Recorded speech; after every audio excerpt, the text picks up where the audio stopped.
Welcome, Dr. Epic here. And what we're going to discuss in this section is clocks, facial scars, family and kinship, and a people who just might be the Texans of Africa. We're going to look at mid-20th century cultural anthropology, these sort of structure-function guys that come in the wake of Bronislaw Malinowski. And in particular, in this lecture, we're going to look at that fellow on the lower left, Evans-Pritchard, and the people he studied in Central Africa, the Nuer. We're going to follow that outline right up above my head, so put that in your notes to serve as a table of contents for the information that's about to follow, because that information is going to address that question right up above my head. Why are the tribes and the nations of the world different, and how have the present differences developed? This is, of course, the mission given to cultural anthropology by Franz Boas, more than 100 years ago. Now, I'm going to amend this. I'm going to update Boas's question just a little bit. Instead of saying tribes and nations, I'm just going to say cultures. So for the remainder of this course, the question is going to be, why are the cultures of the world different, and how have those present differences developed? Now, Franz Boas kind of viewed the way to answer that question as observing a culture, describing the culture, and then offering an interpretation of the culture based on, psychology or philosophy. Malinowski said, no, that doesn't work, because psychology and philosophy may not be applicable to non-Western people.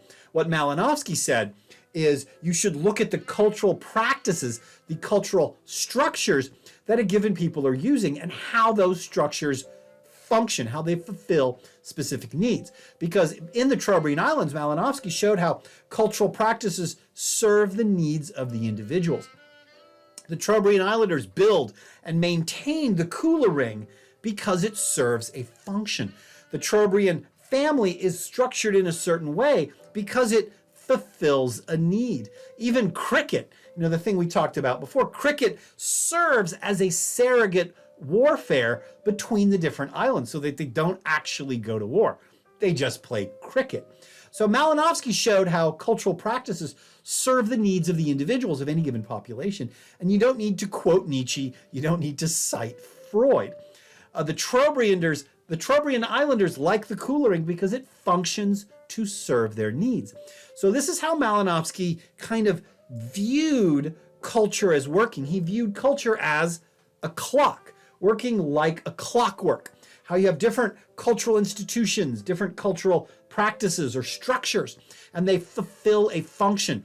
Each of these different practices or institutions or structures fits with the others like the gears in a clock, and they all work together to do whatever the people need them to do.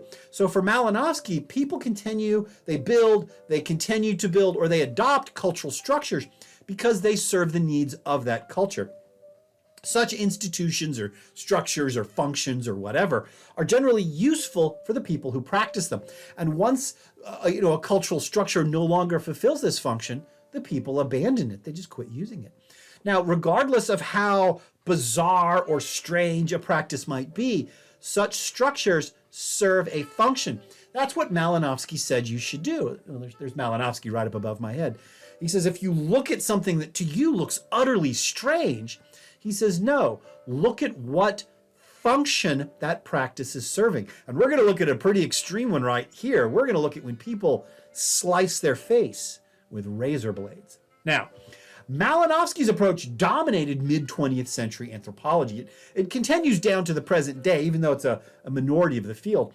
But Malinowski's approach led to what is pretty much the golden age of cultural anthropology, the 40s, 50s, 60s, and 70s, when all of these people sort of fanned out across the world and proceeded to practice not Franz Boas's approach to studying culture, but for the most part, Bronislaw Malinowski's. And what did Malinowski's approach? What was Malinowski's approach? That you study a culture's institutions for the function they serve in any given population. It is specifically a scientific and objective approach in studying culture. It studies how the structures of a culture function. Like, what do they do? And like, what does it do? And this is how Malinowski proposes to answer that question, posed by Franz Boas. Why are the cultures of the world different, and how have the present differences developed? And it is, of course, because different cultures have different needs and build different cultural structures to fulfill those needs. And specifically, we're going to look at how three people applied Malinowskis approach in vastly different parts of the world. Evans-Pritchard, that's him on the left. Claude Lévi-Strauss, that's him in the center. And right above my head, Napoleon Shannon. And how they studied the Nuer of Central Africa, how his ideas were applied to the Kachin of Southeast Asia, and of course, the Native Americans of Amazonia with Napoleon Shannon. Now, as we move through these three case studies, I want you to keep in mind Thomas Hobbes. And you, of course, remember the central argument of Thomas Hobbes. He had two main points. One, which is that people are inherently sinful, and that the natural human state of nature is one that is brutal, savage, and short. And it's nature. Everyone is involved in a war of all against all, and people are awful and just hurt and kill each other all the time. And two, the solution to this problem of human violence is the Leviathan, the state. And the power and terror of the state is going to basically force people to be good. People are not inherently good. Keep that in mind as we move through these three different cultures in Africa, Asia, and South America, respectively.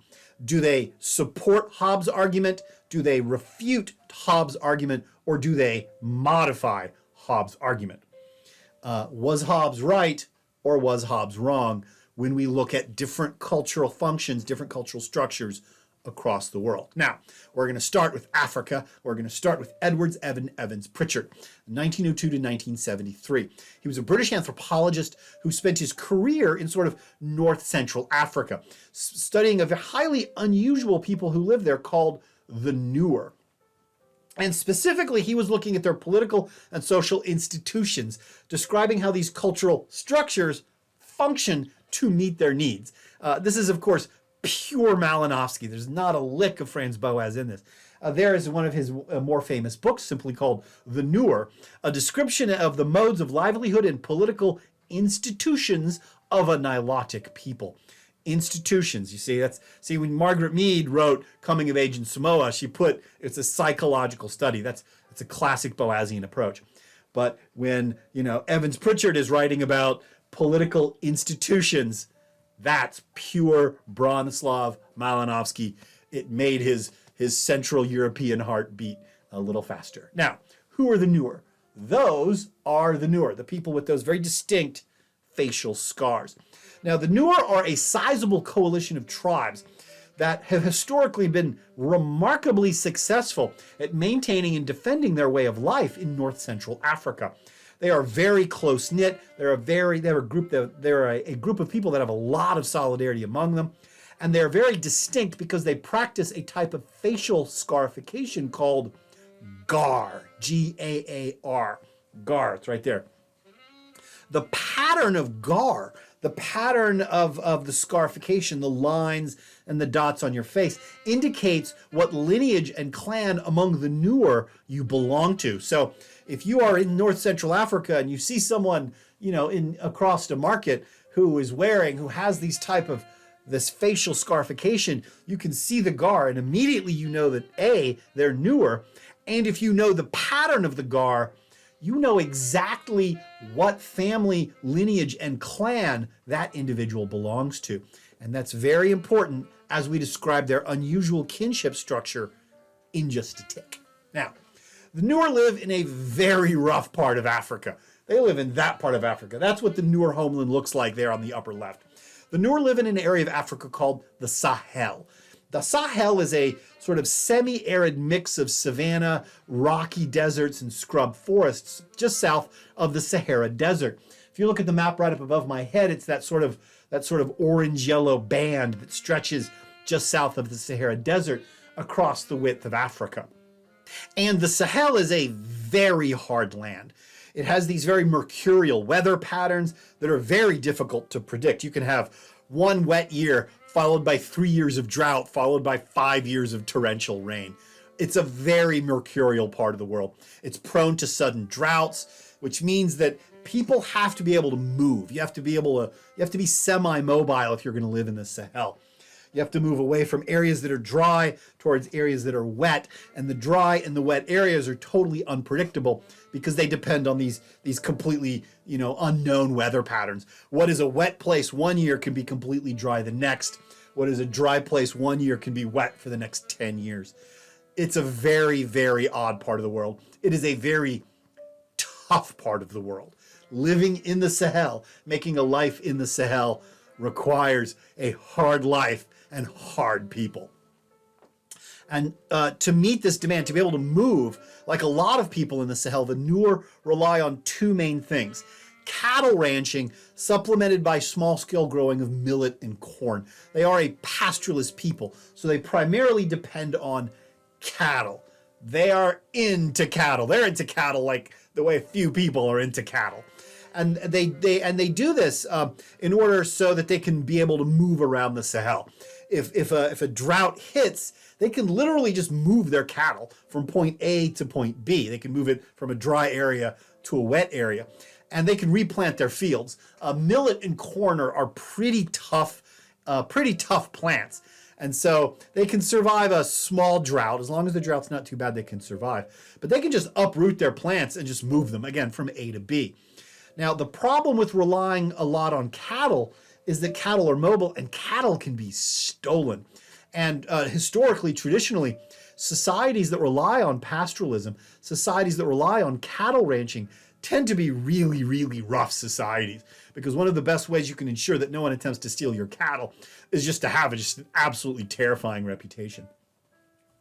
And cattle raiding is in fact endemic throughout the Sahel. All of these different Sahel groups are almost constantly raiding each other for cattle, because to the Nuer and to a lot of Sahel people, cattle equals wealth. You can put that in your notes.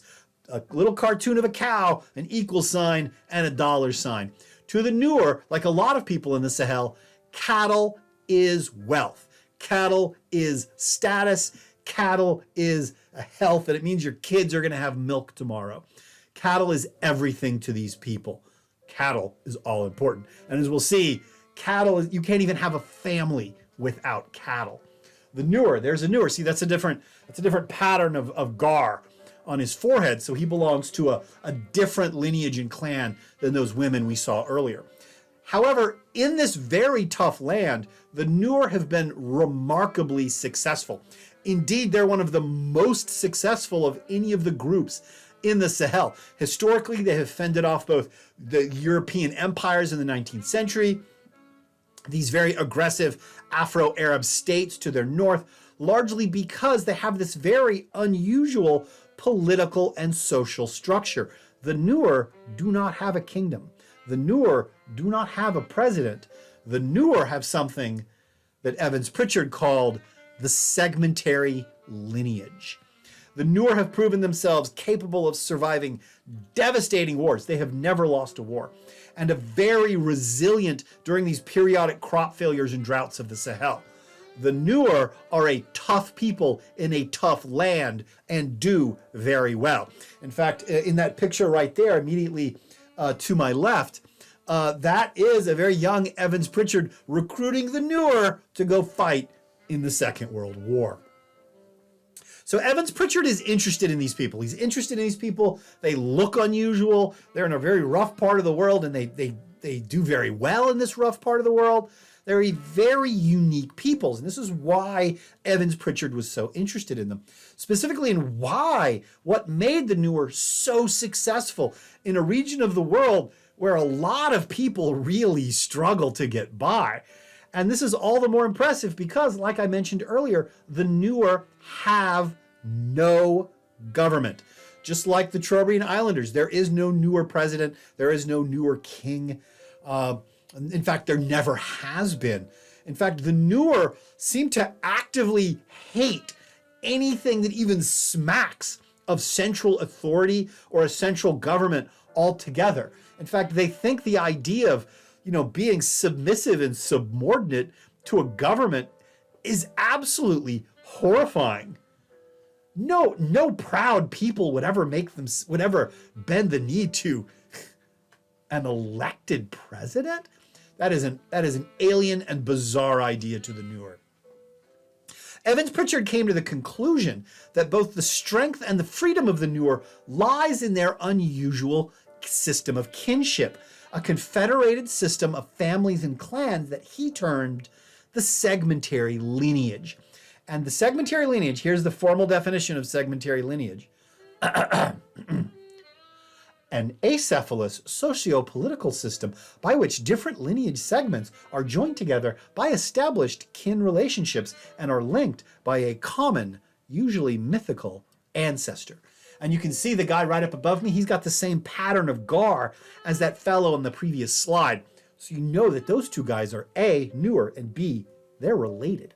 Because really, everyone in the Nuer is related, and they all know how they're related to each other, because every Nuer family is nested inside a series of other social units. This is a page from Evans-Pritchard's own book. And in Evans-Pritchard's example, you have 4 different families. You have the Diel, the Mwala, the Quath, and the Mar. So each of these 4 extended families belongs to a sublineage, which is called the Pual. And all of the families of the Pual sublineage are linked together into the Leng lineage. And the Leng lineage combines with the, oh my gosh, I'm going to try to pronounce that, Nyarwak lineage to form the Gatbal subtribe. And the Gatbal subtribe joins with the Rumjok and Galak subtribes to form the Janaka of the Lu tribe. And the Janaka of the Lu tribe joined together with a group of Rengyan lineages to form a sort of super tribal structure, the Janaka of the Lu and Renyak tribes. That would be sort of the overall clan structure. So if I was Nuer and I was giving my entire full name, I would say, I am Keith Mar Pual Leng Gatbal Janaka of Lu and Renyak. Every Nuer knows how he is related to every other Nuer. It's an incredibly complex and effective system. Now, the important thing is that within each of these different layers, between each of these nested social groups, each group is internally competitive, but externally cooperative. They will raid each other for cattle and women constantly, but then combine together when outsiders threaten them. So if I belong to the Mar family, I might get together with my son or my uncle, and we might raid the Quath family and steal a couple cattle. And we do this constantly. Each of these families is testing the other. I steal a couple cattle today because in a month or so, they're going to try to steal those cattle back. And violence is carefully negotiated within the system. Now, they will raid each other for women, but it tends to be this like very premeditated affair. Like if I've got a daughter and I see that she's making like goo-goo eyes, like a young man from the Quath family, I will quietly go to the Quath family and I'll be like, look, my boy's making goo-goo eyes. No, my daughter's making goo-goo eyes with your boy, and your boy's making goo-goo eyes with my daughter. Can they arrange, to be kidnapped? Because that's how you elope in the Nuer system, or at least as reported in the Nuer system. And violence, and if they're not into each other, then it would be called off before it gets to that stage. And this concept of each of these groups is constantly testing the other. They are internally cooperative. They're internally competitive, but externally cooperative. This is evident, and they have this very elaborate system of duels, in which the type of weapon and the degree of severity of the duel is determined by how closely related the duelists are.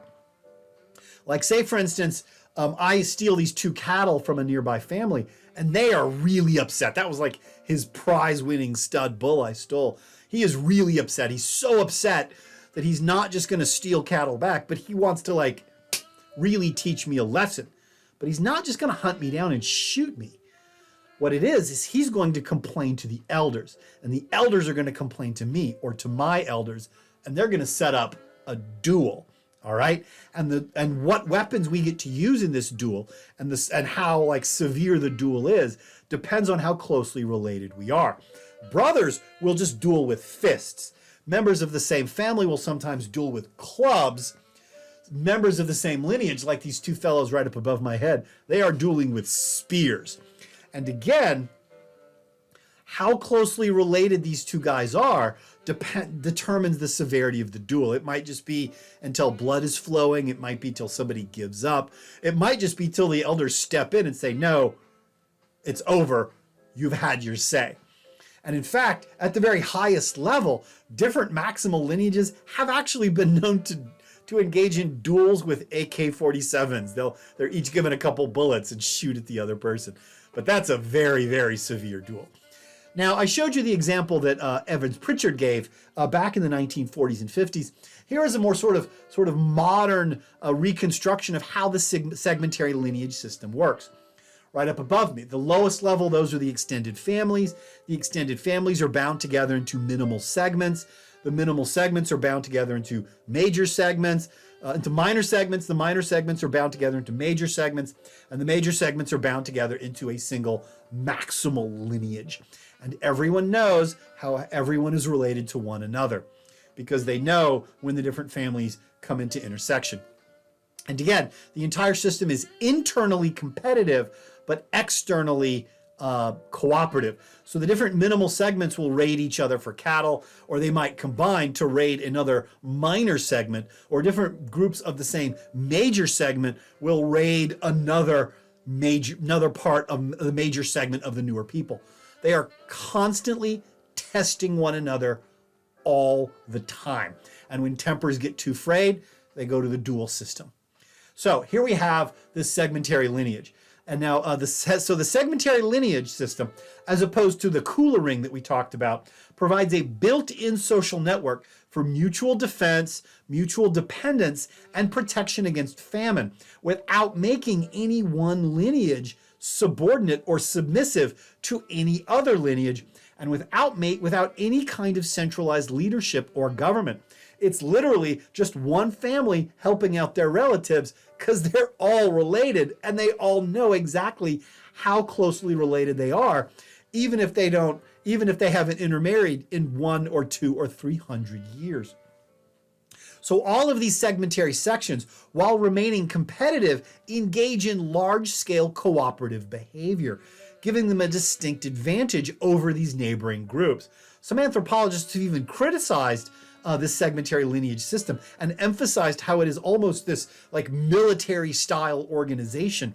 And they call it, quote unquote, an organization of predatory expansion, because the Nuer have been very, very successful in a very hard land. Now, on the left, we see 3 different patterns of gar, facial scarification. And again, each one of those extended families, each one of the smallest unit of the segmentary lineage, has a different pattern of gar. And I want you to think about this. Cogitate. How does the segmentary lineage explain the importance of gar? How can a cultural practice that seems to us to be completely bizarre and kind of barbaric, but how does it serve a function? How does slicing your face with razor blades function for the Nuer people?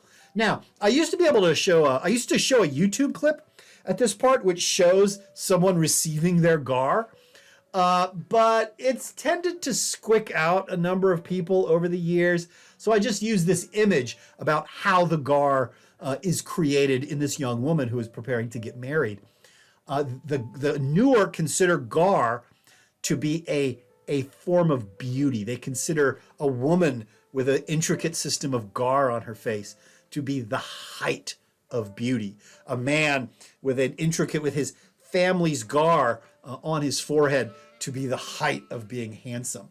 To them, it's not strange or bizarre at all. And I want you to cogitate on this because I'm going to ask you about it later. What does this cultural practice, what does this cultural structure, what function does it serve for the Nuer?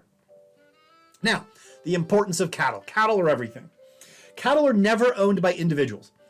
Indeed, the Nuer, cattle are actually collectively owned. You have a herd of cattle, they don't belong to me, they belong to my family. All right, cattle are wealth. Cattle are everything. They're wealth, their status. In fact, you can't even have a family without cattle. And the Nuer will put tremendous time and effort in caring for their herds. It's been said that if you really want to talk to a Nuer, just start talking to them about cattle and they'll talk your ear off. They'll talk for days about this cattle and their plans for this herd. And they want to breed this bull with those cows and the calves are really good. They're into cattle like few people are into cattle.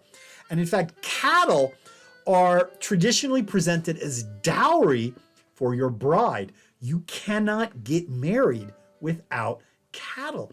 So, my boy is making goo-goo eyes with your daughter. I've arranged this beforehand, and he's going to come to you, and he's going to say, how many cows is your daughter worth? And you'll set a dowry, 9 bulls, or 3 bulls and 5 cows. And because cattle aren't collectively owned, cattle are never owned by an individual, he's got to come to the family and ask to use those cattle to get married. You can't get married without cattle, and you can't get married. You can't use the cattle without your family's permission. So cattle are collectively owned by the lineage. So to marry, you have to ask permission to use these cattle for marriage. A marriage is essentially then an agreement between 2 different Nuer lineages to exchange cattle for wives. And in fact, women will brag about their dowry. Just like women brag about the size of the ring on their finger, they'll be like, my husband's dowry was 12 cattle. Wow. And then some people roll their eyes. She's just bragging. She's just bragging. But that was the situation that the Nuer had until a major cultural change occurred in the 1980s. So this is the situation in 1983. And that's how the Nuer were successful until about 1983. What happened in 1983 is that the Nuer area was invaded by jihadists from the northern Sudan. Sudan was taken over by a Islamic dictatorship and basically launched an invasion down the Nile River. So the Islamic dictatorship of the Sudan launched a series of attacks on the southern part of the country, largely relying on a combination of mounted irregulars, those guys right there, those guys were called the Janjaweed, backed by government helicopter gunships. And their goal was to launch a jihad into these heathen parts of Africa and to control these oil fields in the south, because all this oil got discovered in southern Sudan. So to control these southern oil fields, to conquer or convert the locals to their very particular brand of Salafist Islam. And this sparked a conflict that was going to last for decades called the Second Sudanese Civil War. Predict the Nuer reaction. The Nuer find they are invaded by outsiders, very brutal and highly aggressive outsiders seeking to push or destroy the Nuer culture, push them off their land, seize their cattle, and convert them to Salafist Islam. What was the Nuer reaction? You've probably already figured it out. Now, this was reported in an excellent ethnography, which was published in 1996, Sharon Hutchinson's The Nuer Dilemmas. And what the Nuer did was basically collectively agree among the entire Nuer people, everyone was going to sacrifice a certain percentage of their cattle. That way no one was any richer or poorer than anyone else. They were all going to sacrifice. They drove enormous herds of cattle across the southern border and sold them. In fact, global beef prices dropped when the Nuer did this. And used the money from the sale of those cattle to buy guns, all right? To purchase large quantities of Russian and Chinese assault rifles. Cattle prices dropped across the continent, and they began to fight. And as the Civil War heated up in earnest, the Nuer culture changed a little bit, and it changed in very interesting ways. And again, think back to what Malinowski says about culture change. Because the Nuer began to build a gun cult around this rifle, the AK-47. The rifle gained this symbolic importance. The rifle gained and acquired many of the roles traditionally held by cattle. As their cattle herds shrank and as their number of guns and rifles increased, this gun cult developed, and the AK-47 began to be treated like they used to treat cattle. So think about this. Guns become the new cattle. So who owns rifles? Individuals do not own AK-47s among the Nuer. The guns are collectively owned. How can wealth now be measured? Well, they do measure wealth in cattle, but now it's also measured in guns. Oh, we have a very wealthy family. We have 800 head of cattle and 180 rifles. Ooh, everyone is very impressed. What implications does this have for dowries? Because the cattle herds shrank and shrank collectively, people didn't want to part with cattle, to pay dowries. So the Nuer began to pay dowries in rifles. Okay, a young Nuer man would see a young new girl. He would make goo-goo eyes at her. She would make goo-goo eyes with him. He would go to his family and says, I want to marry this girl. And they're like, what's the dowry going to be? So he goes to her family, and they don't want to give up cattle. So I think I will give your family 12 AK-47s for the right to marry your daughter. The family agrees, but then because nobody individually owns rifles, he has to go back to his family and say, I need 12 rifles to get married. And they would agree, or they would negotiate, and then the wife would brag about how her husband paid 12 rifles for her, and all of her friends kind of ooh and gasp. That's the gun cult that began to develop around the AK-47. How do you think the war ended? The Nuer and their gun cult and thousands of AK-47 rifles against the Islamic dictatorship to the north with their Janjaweed and helicopter gunships, and a war. The war lasted 28 years and ended with a crushing defeat by the Islamic dictatorship. South Sudan, led primarily by the Nuer, crushed the invading Islamic forces. They defeated the Salafist dictatorship. The Nuer, mark this now, the Nuer organized an army. They built this army. They acquired weapons for this army. They planned and executed strategies for this army without a central government at all. They never had a Nuer king. They never had a Nuer president. Now, they do have this temporary leadership role, something called leopard skin men. It's men who are temporarily given massive amounts of power. And this is the Nuer generals that were fought during the Civil War. But the understanding is when you become a leopard skin man, you have the ability to wear leopard skin. Everyone knows that is temporary. And after a few years, your authority is going to go away. So they appointed these leopard skin generals that led the Nuer soldiers to victory against the dictatorship. And in 2011, South Sudan became the newest country on earth. They broke away from the Sudan, declared their independence, created a new flag, and everyone was absolutely, look how happy that guy is. He's so happy. They've got their own country. It's not just Nuer. There's like a dozen different ethnicities inside this country in South Sudan. The Nuer are just a big part of this country. And then once they got their independence, once they got their own country in the South Sudan, the Nuer instantly rebelled against their own country. The Nuer promptly rebelled against the government of South Sudan. They constantly worked to undermine and collapse the authority of their own government. And indeed, South Sudan remains one of the weakest governments in the planet.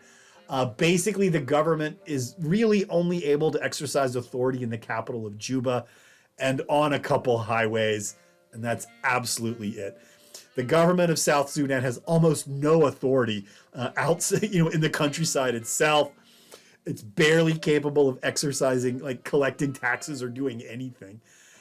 Cattle raiding is endemic. The Nuer are constantly making war on their neighbors, primarily an ethnicity called the Dinka. Cattle raiding is endemic, and the country kind of lapses back into sort of semi-controlled anarchy that it has been, for thousands of years. So let's actually summarize what we know about the Nuer people. They're oil rich. There's huge oil in South Sudan. They're oil rich. They own lots of cattle. They're kind of obsessed with cattle. They're heavily armed. They absolutely hate the government. Absolutely hate government completely. They even have cowboy hats. And this is why the Nuer are sometimes called the Texans of Africa. So here's your question. I'm going to ask you this question. How does this cultural structure function to meet the needs of the Nuer? There's their segmentary lineage right there. There's the gar. Why do they wear the gar? How is the gar and the segmentary lineage connected? And does what you've learned about the segmentary lineage of the Nuer, does it refute, support, or modify the philosophies of Thomas Hobbes? How does it do so, and why does it do so? And that's the Nuer. And we're going to continue our discussion of Hobbes as we talk about the Yanomamo of South America, as we talk about the Kachin of Southeast Asia. We're going to do that next time. And I will see you there.